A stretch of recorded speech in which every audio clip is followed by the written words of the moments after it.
Jam Praktek malam hari ini kedatangan tamu yang bisa melakukan 3 pekerjaan sekaligus. 3 pekerjaan gimana caranya? Pertama dia pegawai.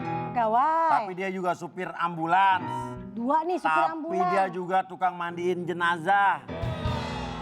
Kapan sempatnya waktunya? Iya bener. 3 pekerjaan banyak loh. Dan kabarnya tanpa dibayar sepeser pun. Ya, langsung aja kita undang Aldi Ambulans. Kau seperti udara yang ku hela, kau selalu ada.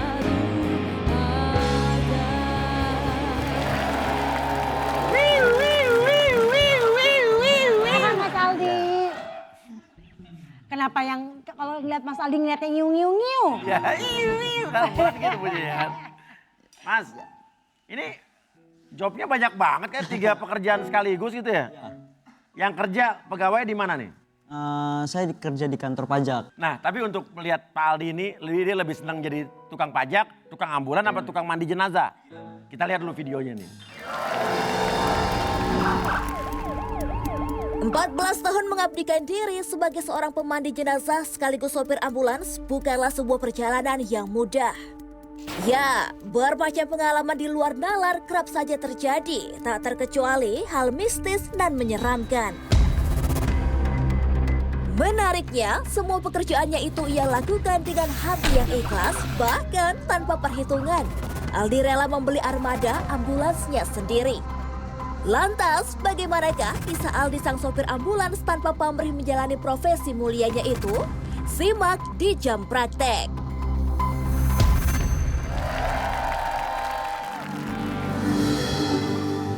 Mas Aldi, Ya. gimana bagi waktunya tuh? Kalau bicara mobil ambulans ya, kalau dalam keadaan hal darurat, kan berhubung kantor itu dekat dengan rumah ya, itu masih bisa di-handle. Kadang-kadang kalaupun saya tidak bisa, itu saya kasih kepercayaan kepada adik saya untuk bawa. Ambulannya punya sendiri? Ya, punya sendiri. Oh iya? Ya. Jadi waktu itu ambulans itu saya niatin karena memang lingkungan sendiri itu tidak punya mobil ambulans gitu loh. Bahkan untuk mobil jenazah pun kita tidak punya di lingkungan. Beli sendiri? Beli sendiri. Cash kredit tuh? Kredit. Kredit? Ya, jadi waktu itu kebetulan alhamdulillah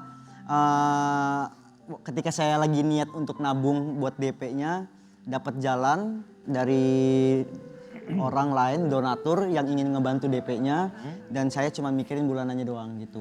Oh buat BBM, bensin, ya, perawatan ya, gitu ya? gitu.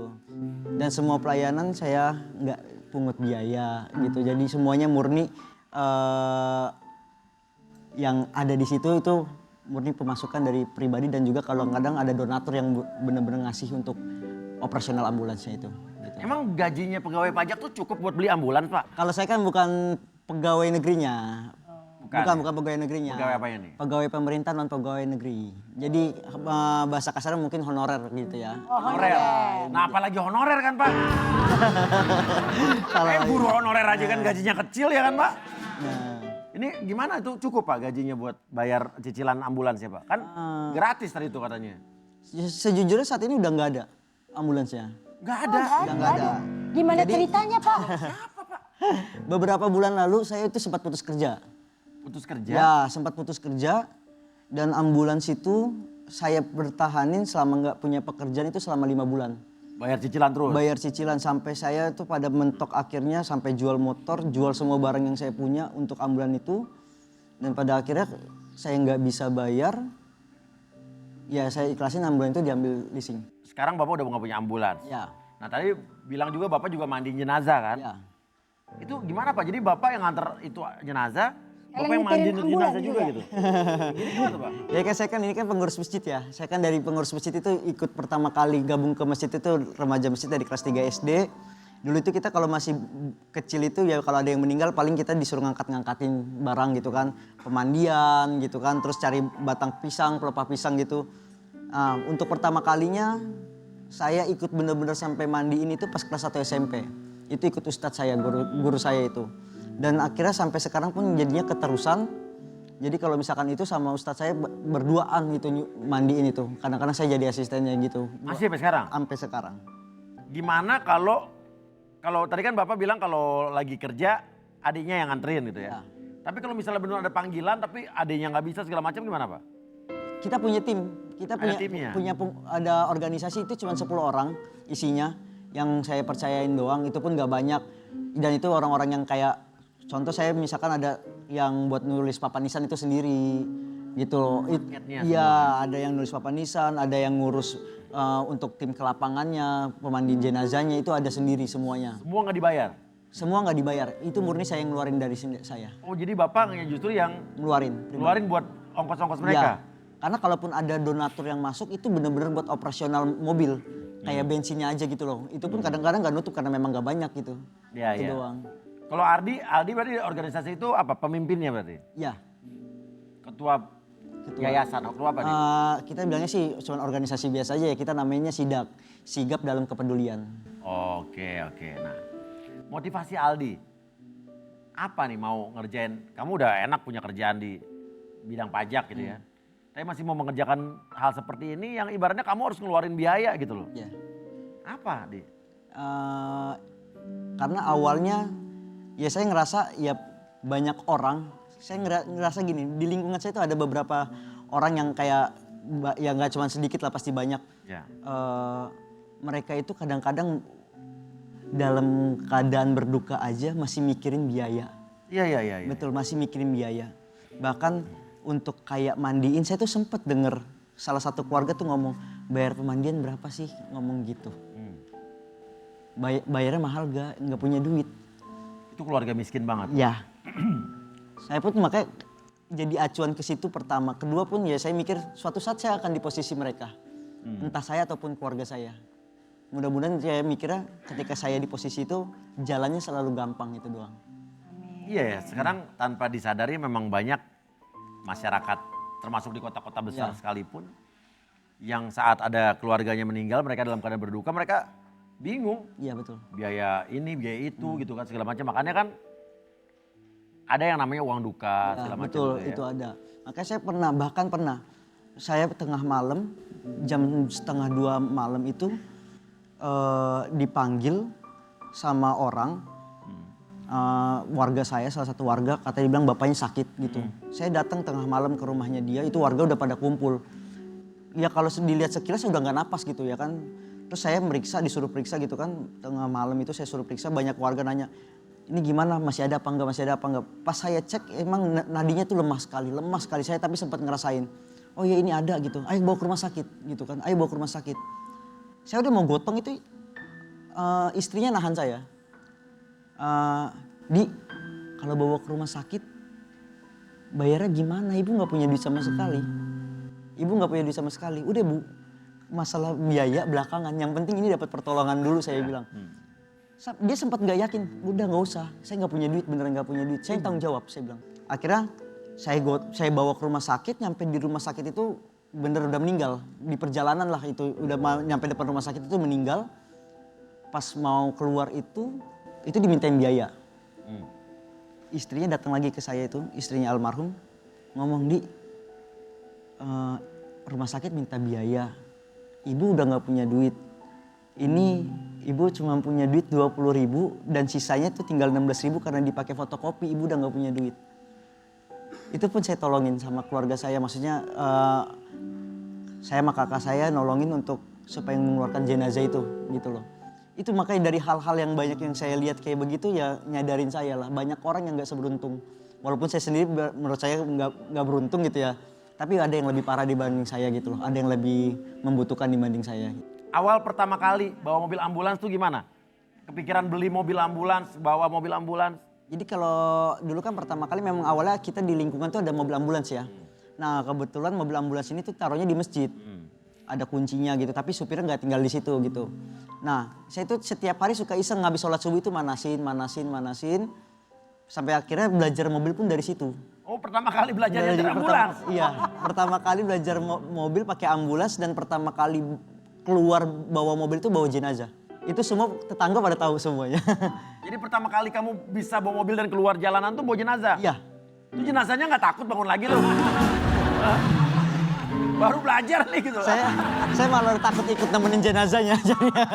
Karena memang saya tuh benar-benar belum ke jalan raya. gitu loh. Karena Belajar di dalam-dalam. iya, belajar cuman waktu subuh doang, itu jalanan sepi waktu subuh itu. Itu pertama kalinya keluar jalan raya.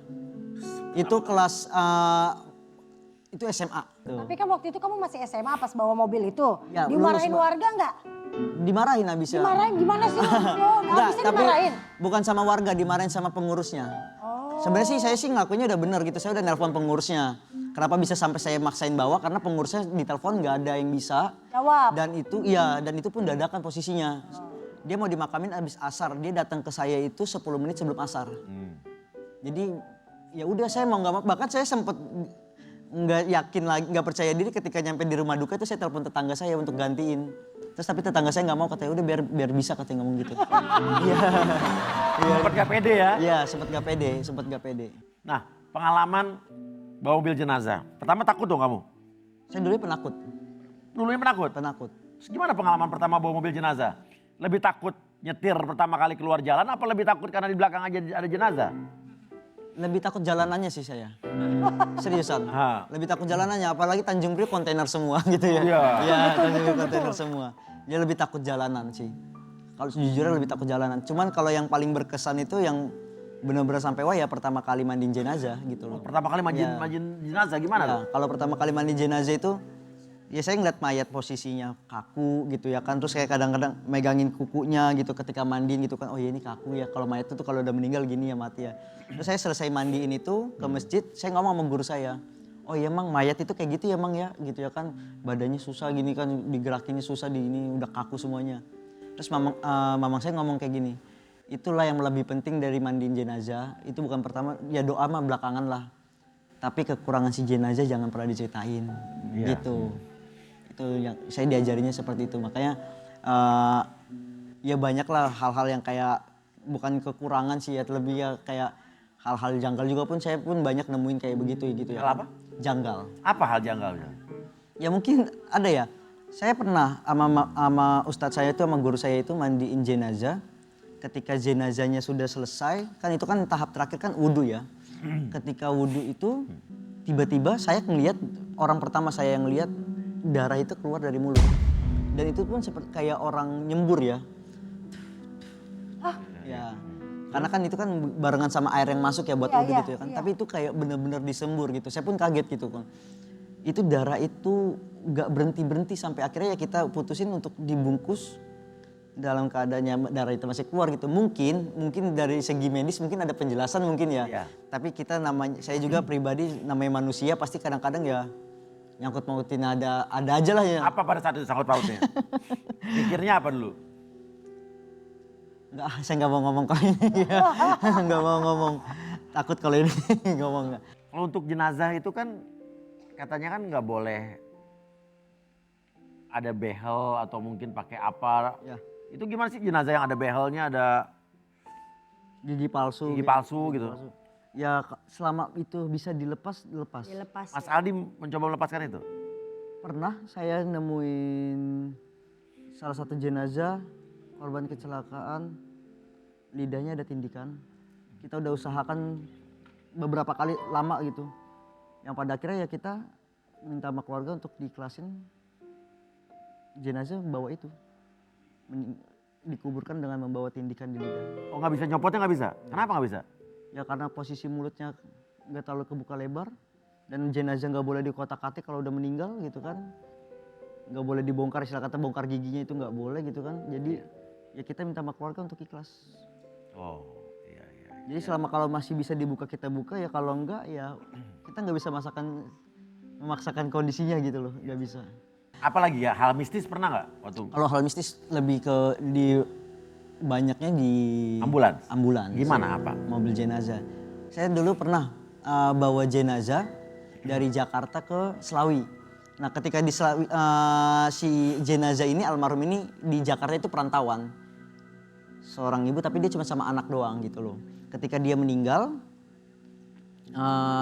yang nganterin ke sana itu yang tahu daerah sana itu ya cuman kelompoknya dia, kelompok pedagang itulah gitu kan. Ya.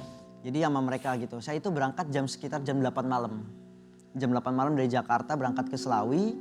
Nah, si tetangganya ini yang nunjukin jalan kita di kampung ini buat di kampungnya itu tuh sepanjang jalan itu menceritakan tentang si jenazah gitu loh. Gitu. Menceritakan tentang si jenazah, ya cerita-cerita bercanda tapi konteksnya ke arah negatif gitu loh. Hal-hal buruk-buruknya gitu ya kan, tapi dibalut dengan bercanda gitu kan. Nah, pas nyampe di, kalau nggak salah sih di Bekasi, rest area pertama itu Tol Cikampek, itu sirine jebol. Sirine itu rusak. Itu sirine baru, pertama kali baru dipakai itu. Sirine baru itu jebol. Saya sempat berhenti ke rest area untuk ngebetulin tapi nggak bisa. Tapi saat itu nggak mikir apa-apa, nggak ada pikiran hal negatif. Sampai di Pantura itu kejebak macet. Dengan kondisi mobil ambulans yang nggak punya sirine, ya bagi saya sama kayak mobil biasa, saya nggak bisa ngapa-ngapain gitu. Cuman kejebak macet diem, tiba-tiba hujan gede. Ketika hujan gede itu wiper copot. Wiper itu rusak, copot. Saya berhenti ke pinggir jalan, buru-buru saya turun, tuh hujan gede banget, beneran hujan gede banget. Jadi di dalam mobil itu saya, guru ngaji saya, sama si tetangganya ini. Yang di depan, yang di belakang tuh ada anaknya sama keluarganya salah satu gitu. Pas saya betulin wiper itu baju udah basah kuyup, langsung masuk mobil. Masuk mobil, saya langsung jalan, nggak jauh dari saya habis jalan itu tiba-tiba baju saya ketarik. Ada yang, ini baju ini saya ketarik. Ini dalam kondisi baju nempel di badan, kebasahan. Terus ada yang narik, saya langsung nengok kiri karena mobil ambulans saya yang pertama itu, yang dulu itu ada sekatnya gitu loh. Jadi nggak ada yang bisa ditarik dari belakang gitu kan. Saya langsung nengok gini kiri. Tapi saya lanjut lagi, apa mungkin perasaan saya doang gitu kan, lanjut lagi. Itu bahkan sampai yang keempat kali. Sampai 4 kali saya begini, saya teriak sama guru saya, "Mang, baca doa." Nah seketika itu mamang saya tuh nepok paha saya, dia bilang jangan kaget gitu. Jangan kaget, dia bilang, jangan kaget ya gitu kan. Karena pas dia ngomong kayak begitu, saya ngerasain ada kayak bayangan hitam nabrak mobil itu terus masuk, dan ketika dia masuk itu hawanya tuh terasa sama saya panas.